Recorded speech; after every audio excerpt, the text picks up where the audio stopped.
On se retrouve aujourd'hui pour une toute première vidéo sur comment perdre du poids grâce à ça, la corde à sauter. Aujourd'hui, je vais aborder 4 techniques avec vous qui vont vous permettre d'optimiser votre perte de poids. Si vous sautez à la corde depuis peu de temps, vous devez probablement sauter comme ça. Et si c'est le cas, vous faites subir à vos genoux des impacts que vous pouvez éviter. Vous l'avez déjà probablement ressenti, mais lorsque vous sautez pieds joints, vous devez avoir des espèces de crampes qui arrivent au mollet. Votre corps encaisse un impact brutal, ce qui fatigue vos articulations et peut provoquer des douleurs. C'est un saut fatigant qui demande beaucoup d'énergie inutilement et qui peut limiter votre progression car difficile d'accélérer avec ce type de pas ou même de rendre certaines figures plus fluides comme les croisés. Bref, on s'ennuie trop rapidement avec un saut pareil. Moi, c'est comme ça que j'ai commencé et je sais que ça peut être hyper frustrant. Alors que vous pourriez sauter comme ça. C'est le mouvement parfait pour sauter plus longtemps car il réduit l'impact sur vos jambes et économise votre énergie. Vous ressentirez les effets immédiatement. La sensation d'être plus légère et de pouvoir tenir encore de longues minutes. Voici les 4 techniques qui vont vous permettre de durer plus longtemps à la corde à sauter, de faire des séances bien plus longues et donc d'optimiser votre brûlage de calories et à terme votre perte de poids. Si ce pas est inspiré des boxeurs, ce n'est pas pour rien. Il est ultra efficace pour économiser votre énergie tout en gardant une cadence rapide. Mais alors vous allez me demander pourquoi est-il mieux que le saut à pieds joints? Tout simplement car il réduit les impacts. Contrairement au saut pieds joints, chaque jambe va absorber le choc séparément, ce qui va avoir pour conséquence de protéger vos articulations. Vous allez aussi avoir une meilleure endurance, comme l'effort est réparti entre les deux jambes, vous allez pouvoir sauter plus longtemps sans vous épuiser. Et on va le voir juste après, ce saut va également vous servir de base pour plein d'autres mouvements. Petit tuto express pour que vous puissiez commencer à faire ce pas sans attendre. Vous allez placer un repère entre vos deux jambes. Moi, j'ai tout simplement utilisé une corde à sauter. Vous allez ensuite transférer votre poids d'un pied à l'autre, comme si vous trottiniez sur place, mais sans sauter trop haut. Une fois que vous avez le mouvement, commencez à accélérer progressivement en gardant ce rebond léger.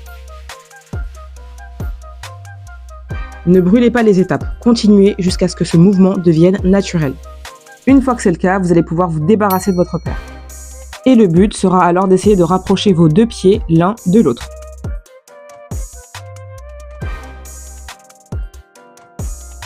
Une fois que vous vous sentirez suffisamment à l'aise, il sera temps de récupérer votre corde à sauter. Et là, on ne change pas une équipe qui gagne, vous appliquez le même mouvement. Quand vous maîtriserez parfaitement ce saut, vous verrez à quel point ce sera plus facile de sauter plus longtemps sans vous fatiguer. On passe maintenant au croisé. Ce n'est pas seulement un mouvement stylé, c'est aussi l'un des plus sous-estimés quand on parle d'efficacité.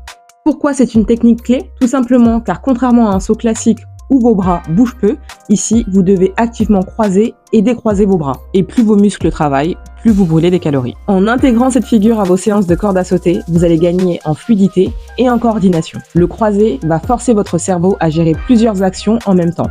La rotation de la corde, le placement des bras et le saut. Le résultat? Vous allez booster la coordination et votre réactivité. Petite astuce, si vous galérez au début, entraînez-vous sans la corde à sauter pour automatiser le mouvement des bras. Puis une fois que vous serez à l'aise, vous pourrez ajouter la corde à sauter.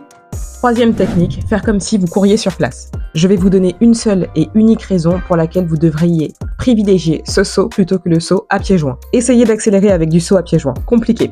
Alors qu'en courant sur place, vous pouvez sprinter sans aucun problème.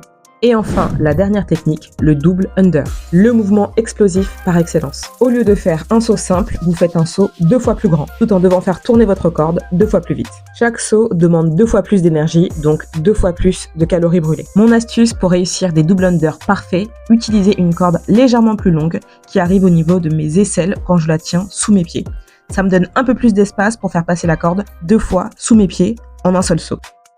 Voilà, on a vu ensemble 4 techniques qui vont vous permettre de brûler des calories au maximum. La première technique, le saut du boxeur.